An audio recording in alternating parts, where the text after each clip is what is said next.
looking like this? Tell me, am I looking like this? No, not at all.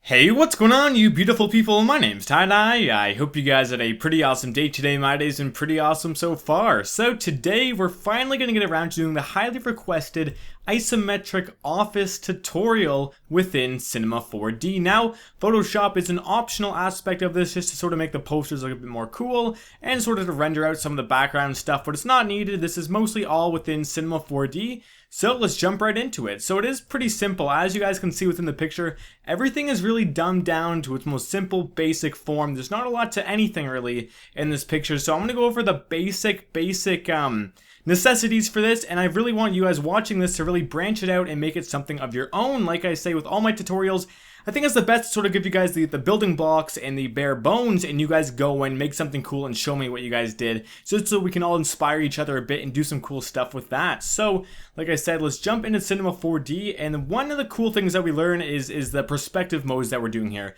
So we're going to be jumping between two perspective modes. So I'm going to drop in a cube just to show you guys what I'm talking about. So this is our main perspective here. We have this sort of 3D view, but if we go over here to cameras, drop down this little menu here and bring it to isometric. This is what our isometric view is. It's sort of like a grid of everything lining up with perfect angles. It's sort of like a false 3D perspective, but that's what we're going to be working with to make this office room look so cool. And obviously, if you want to go back, you just go to cameras and change it back to perspective. There we go.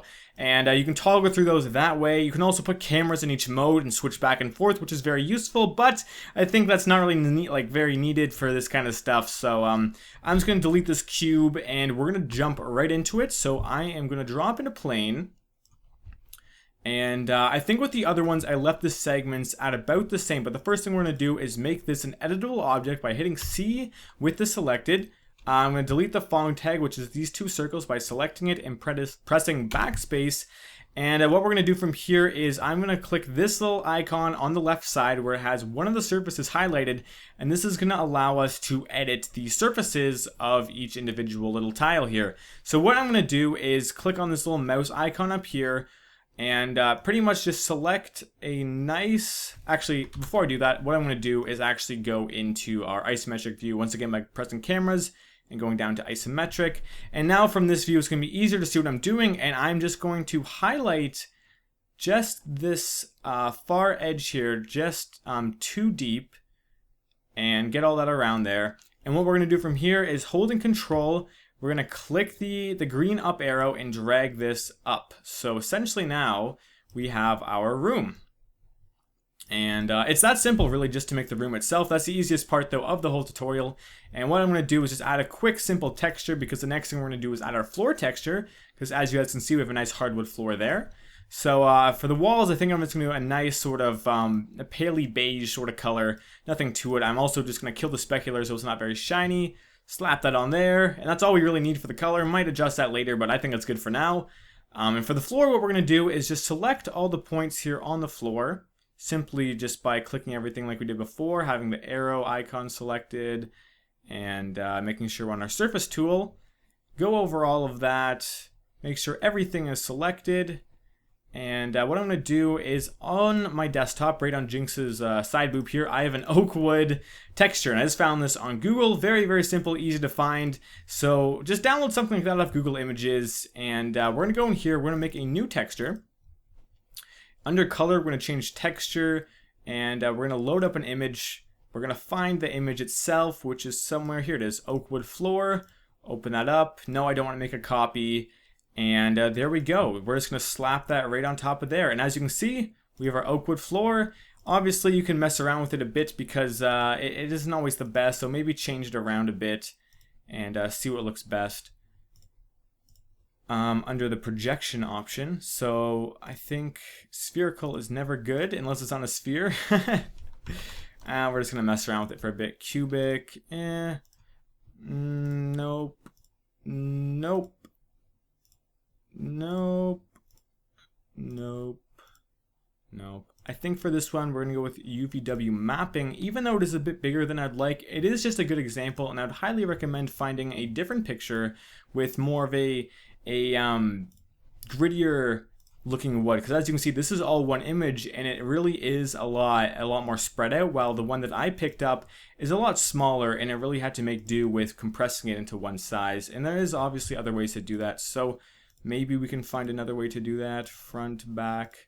Now I think I'm just going to leave it for that as now. I mean, it's not too bad, but obviously it would be better to have it a bit smaller and a bit better off that way. So we are going to continue along with this tutorial, and the next thing that we're going to do is add in a table.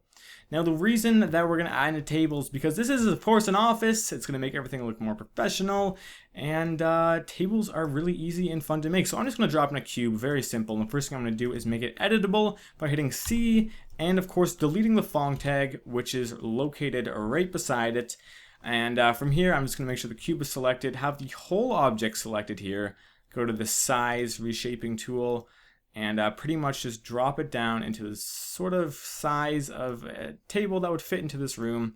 Nothing crazy. And if you want, you can open up this sort of view option here to help you organize it and just make it fit in a lot easier. So I think for me, I'm going to have mine in this corner right here and drop it down quite a bit. Go back into there, and there's the base of our table right there. Next thing I want to do is, of course, make some legs for the table by once again dropping in some squares. This one, what I'm going to be doing is once again deleting the font tag and making it editable. And from here, what I'm going to do is pretty much just shrink the whole thing down. But what I do want to do is select this top cube by having our one surface selection tool on, and just making the top side a little bit bigger. That way, it just sort of it sort of has a table-y leg look. Nothing too crazy there, but that's just what I want to do. And shrink it down to the size that it has to be, get it in position, and of course using the side view is a lot easier. And slowly but surely shrink it down to the size it has to be and position it where it needs to go. And of course, it's a table, 4 legs. You guys know the drill. You guys know this stuff already. You don't need me. But the cool thing about this whole isometric office is it can be so simple and look so cool depending on what kind of office you're making. If you're doing a gaming office like you guys saw me do, and pretty much I'm just going to position this in place. But now that it's in place, I'm going to control click the cube and drag up, and then we can drop it there. And that is command if you are on a Mac, and then that makes a duplicate, and I'm just going to reposition that there, highlight both of them, command click, drag up. So now we have 2 more, and position those once again in the correct spot. So now if we go back, we have a table, we have some nice legs, and yeah, there we go. Now let's just make a nice little texture for this by making a new texture, making a nice brown table look, and that's our table done right there. So slap that on everything it needs to be on, and boom. We have a nice looking table already. So that's the table aspect of this. I might even just raise it up a little bit, just so it has a little bit more room there.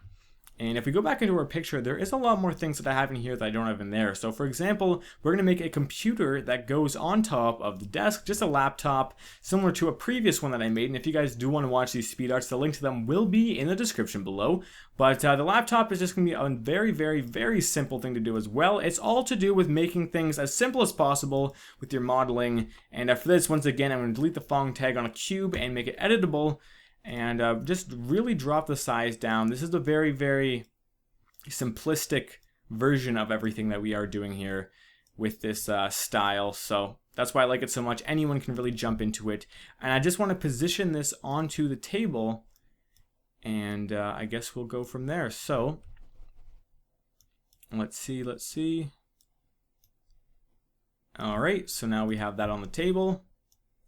I think I'm just going to sort of edit it before I do anything else. And also for the table, what I want to do is select all of these parts that are a part of the table by clicking the bottom one, holding shift and clicking the top one. And by pressing Alt-G, I can put them into one null, so it's all one object, and it just organizes the workspace a little bit more. But anyways, back to the laptop itself. What I'm going to do here is, now that that is in place, I'm going to duplicate that by holding Control and dragging that up.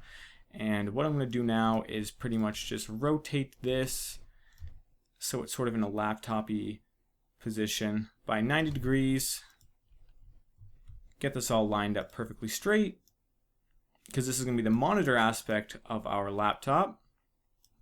And I might even have it on a bit more of an angle than that, just so it's a bit easier to see everything.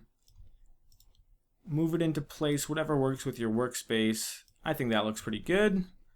And one of the last things I want to do before we start getting into the keyboard and the monitor itself is I just sort of want to add like a nice little simplistic rod that's sort of separating the two, because, you know, it just makes it more easier to distinctly see the differences. So I'm just going to sort of line this up in place. This is not something you have to do by any means. This is just, you know, personal touch. Like I said, do what you think is going to look best. And let me just see if I can line this up properly. Oh, I think I rotated that the wrong way. There we go. So just sort of get that in there. All right, all right. Of course, that is way too tall. And I'm just going to slide that in there. Just so it sort of has a rounded, a nice rounded looking finish to the whole thing. Get that in there, maybe even drop the radius by a little bit. And make it sticking up a little bit.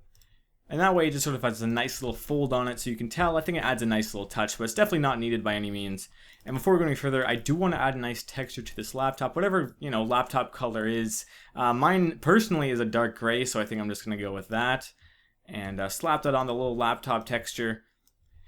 Even though it really doesn't make too much of a difference from everything else, but it is still a nice touch. So there's our basic laptop shape right there. And from there, what we want to do is add some buttons. And this is something that can be done very, very, very quickly by adding in a cube, dropping the size down a bit to the size of a single button, because we're going to do each individual button here. And dropping that way down. And in the scale of things, I think that works just about right. And from there, what we're going to do is we're going to drop it into, I believe, a cloner. So we're just going to drop a cloner in by going to MoGraph and Cloner, and then clicking our little button that we just made and plopping it underneath the cloner. Now, in the cloner options, this is where we'll have to change things. So we're going to change it from linear to grid array, grid array, and then we're just going to mess around with all these settings like count size. We want it to be a lot more wide, and we don't need that axis at all. So just find what works and sort of get them all grouped together. As many keys as you think are needed for this laptop. And I need to find the good position for this. That might be way too many keys. I think this is going to work better. So for mine, I have 9 by 2 by 4. And, oh wait, no, I do not need that 2 in the middle. 9 by 1 by 4. And what I'm going to do now is try and drop these keys on top of the keyboard itself. I think it is a bit too wide, but of course we can always go back and adjust that later on. So I just want to get it in place first, drop back into our main view, and just sort of mess around with the key numbers a bit, the spacing. The key itself, I might even want to shrink a little bit more. And by doing so, I'm just going to go into the size properties and drop it by a little bit. And go back into the cloner. So now our keys are a bit smaller, just raise it up into position, and there is our keyboard right there. Of course, you can mess around with it as much as you want, and do whatever you want with it. It is your project, of course. So that's that. The keys, just make sure that they are above the keyboard itself so they can be seen. I'm just going to double check that. All right. And then if you want to, you can actually just change the color of the keys. And I think for this, I might do that just so they're a bit lighter. I'm just going to sort of make them a nice light gray color and slap that onto the cloner. And there you go. You have your very, very basic keyboard. And yeah, so that part is done. Now we're going to move on to the monitor itself. And to do that, I'm going to go to the cube that we use for the monitor. I'm going to duplicate that by holding Control, dragging that up. And pretty much with this cube, I want to bring it forward a little bit and then resize the entire thing so it's a little bit smaller, just like a normal monitor would be. And just make sure it's not popping out too much. Bring that out there. And as you can see, it's popping in. Now what we're going to do with this is we're going to take a screenshot of something. It can be anything. I think I'm just going to take a screenshot of my YouTube. By doing that, I'm going to go and press Control Print Screen, if I can find it. There we go, control print screen, or however you do this on a Mac. You can also use any picture that you'd like. As a matter of fact, I think we're just going to use a desktop wallpaper. This desktop wallpaper here is going to be the image we're going to use, but you can use a screenshot of whatever you're using. So going back into here, we're going to make a new texture. And for this, we're just going to go textures and load image. Let's see what we can find here in my archive of weird pictures. I guess we'll just use the picture that I have on my current background, open that up. No, we don't want to create a little connection. Kill the specular, and that is our texture of it, and we're just going to drop that right onto there, and it is upside down. So since it's upside down, all I'm just going to do is just rotate that around 180 degrees, and there we go. We have a laptop with a picture on it. Voila. You can do a picture of anything, like I said. And yeah, that is that. Obviously, you can just keep it gray if you'd like as well, but that's just what I like to do. And like we did with the table, I'm going to connect all of these aspects by selecting all of the laptop aspects, hitting Alt and G to group them together. I'm just going to name that computer just so I don't forget. And table, we're just going to do table. So with the computer now that it's one piece, we can rotate it, do whatever we want with it, and just find a nice spot for it. Right out there looks good. And now going back into this picture, we can see there are a few more things. So I very harshly simplified the computer aspect on the table there by putting it all into one laptop. But there is still things we can do, such as the chair, which is going to add some elements to the entire room itself. So to do the chair, what I did was I added in a cube, because I haven't done that enough in this project. And click separate surfaces, or sorry, no. Fillet, and what that does is it rounds everything out, as these cool little textures, and I've just sort of dropped it down a bit, messed with the sizing a little bit, clicked these dots, and just sort of found something that I thought looked very chair-like. Obviously that doesn't look too chair-like, but something like that, something rounded a little bit, and then shrunk the entire thing down. And from here what I did was just something really simple, and I just want to make sure I have this in scale before I get too into it. That looks about right as far as scale goes, something like that. So what I did for this was I made the entire thing the same color. We're gonna go with gray since we already have one of those done. But then the next thing that I did was I made a duplicate of the chair. I rotated it around 90 degrees because this guy has a straight back who's sitting in this chair. Made it a lot taller and just sort of lined it up to be the back of the chair, just like that. And going back to our main cushion part, I made it editable by pressing C on the keyboard, and I went to the surface selection tool, clicked on the main surface, and made that a different color. And for this one, just like the last one, I'm going to do sort of a burgundy color because that's the color of my personal chair, and it's just easier for me to work with and remember that. So I'm going to go with this nice burgundy. It might be a little too harsh, but we're going to go with it anyways. That is way too harsh. We are going to turn that down to about that. That's a lot better. No, it's not. It needs to be more gray. Something like that. There we go. Just so you can have the seat a different color. And with those two selected, of course, we do need some leg chairs, or it's not some leg chairs, some chair legs now. And oh god, I'm butchering this. Same thing we did with the table legs. Pretty much just bring in a cube. And from here, we're just going to shrink it down. And mess around with that. Edit it up a bit. And just shrink it a little bit. There's really not much I can really talk about for the chair legs, but I'll try my best. Like I did with the other ones, I'll make it editable, select the top, and make that a little bit bigger, just so it adds a little bit of height, shape, all that cool stuff. And we'll just find a spot to make this slide in nice and tidy into the chair. And of course it is scaled completely out of proportion, but we will fix that, don't you worry.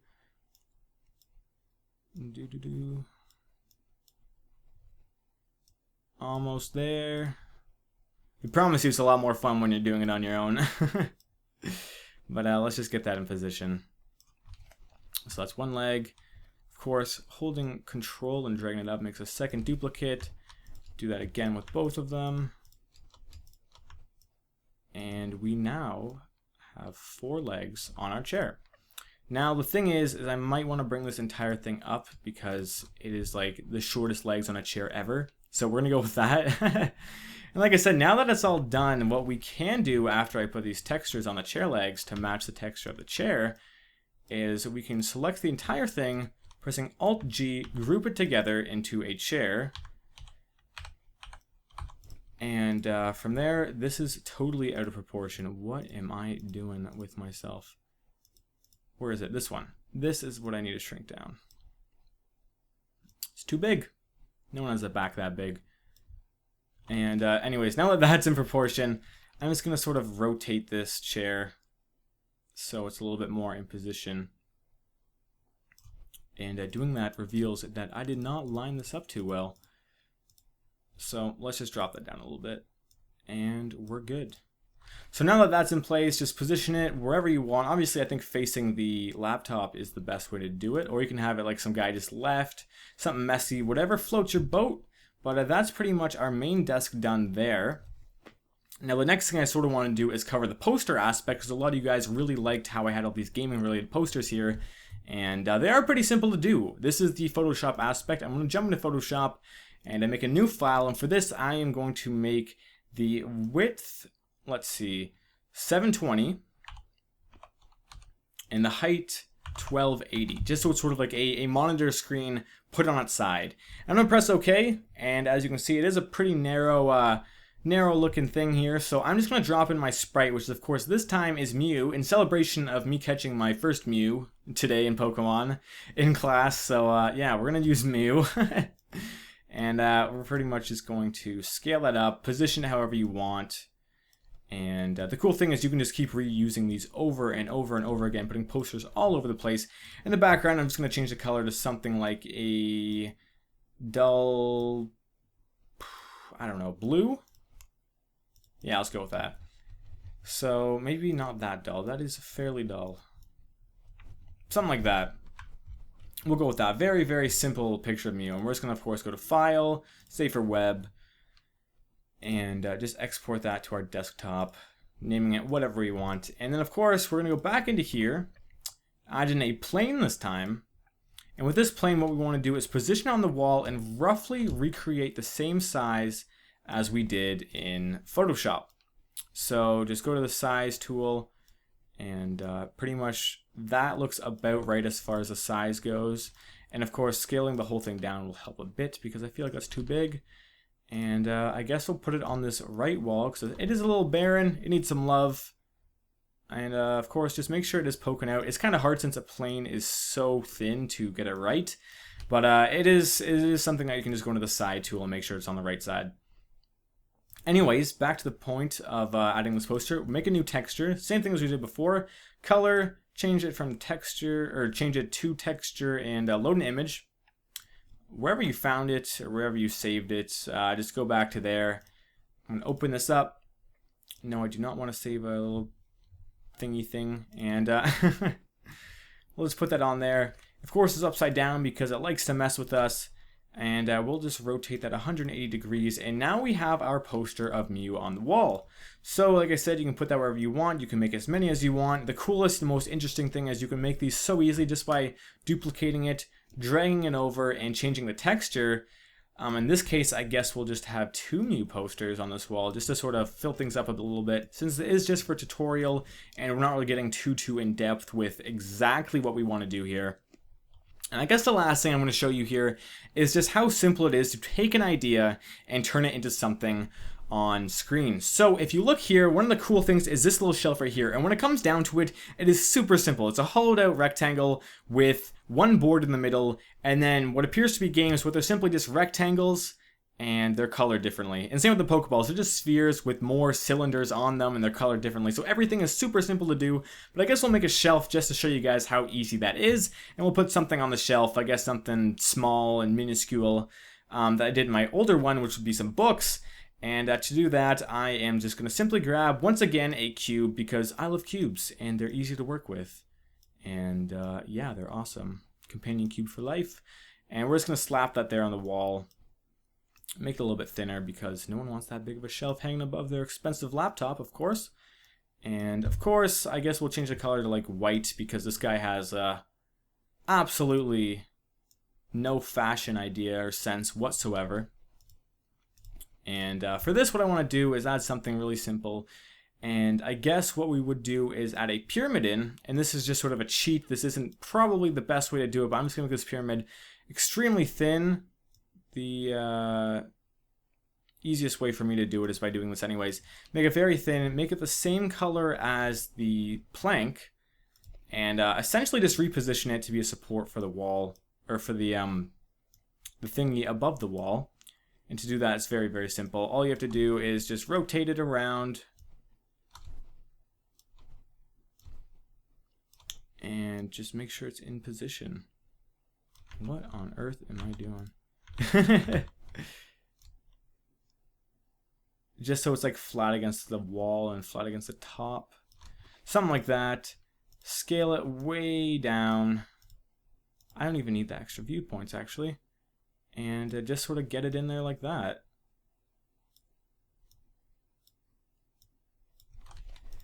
Just make it flat on the top to match it.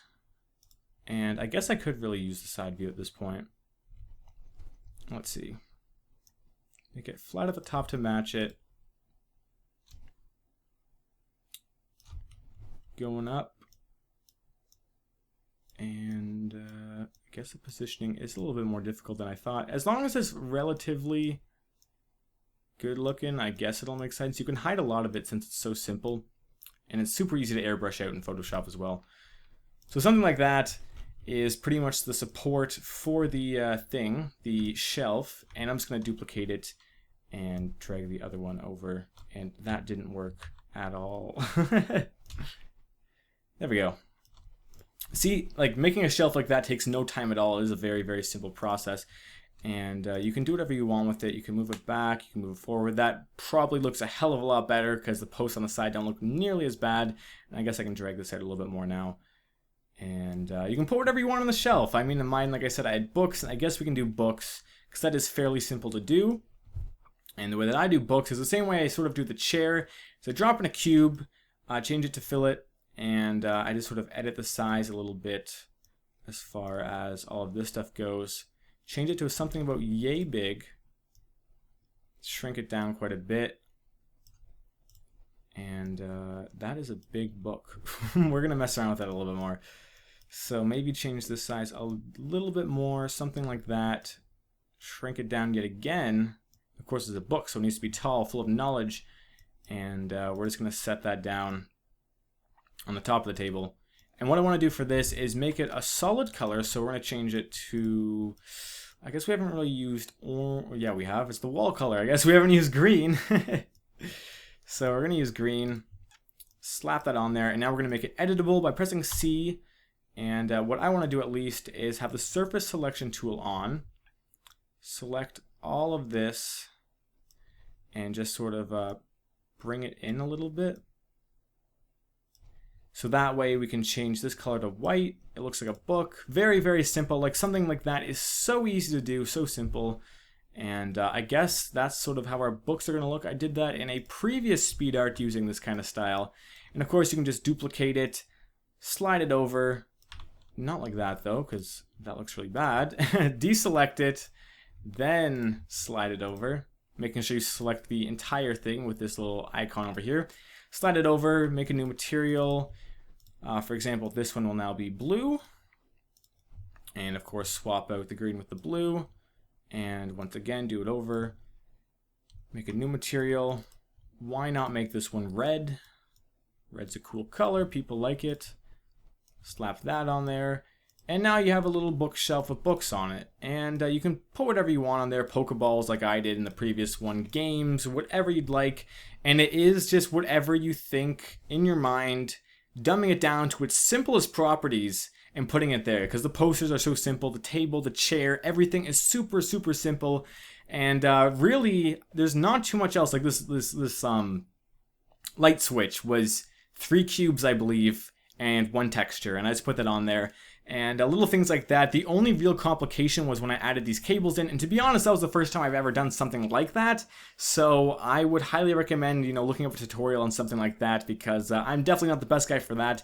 And then I also wanted to add a mouse, and all I did was sort of make a half sphere and sort of extrude little points for the mouse button. So it is a very, very simple style, and all you have to do is mess around with it and find what you think works best, dumb down the simplest things, and you'll find out that you can make awesome things looking very, very simple. So I guess that's going to conclude the tutorial here for you guys today. If you want to see more to it, make sure to let me know. If you want a more in-depth tutorial, I thought I would just cover the basics today, but I really do appreciate you guys coming and watching this tutorial. If you guys could drop a like on this video, comment, and subscribe if you're new, that'd be absolutely amazing. But thank you guys so much once again for watching my videos. If you did make something, I would love to see what you made by, you guys sending it on Twitter, commenting it down below, Facebook and stuff like that. So make sure to share with me the stuff that you make. And once again, if there is something more that you want to see, make sure to let me know. But thank you guys so much for watching. Once again, my name has been Tie-Dye, and I'll catch you in the next video. See ya.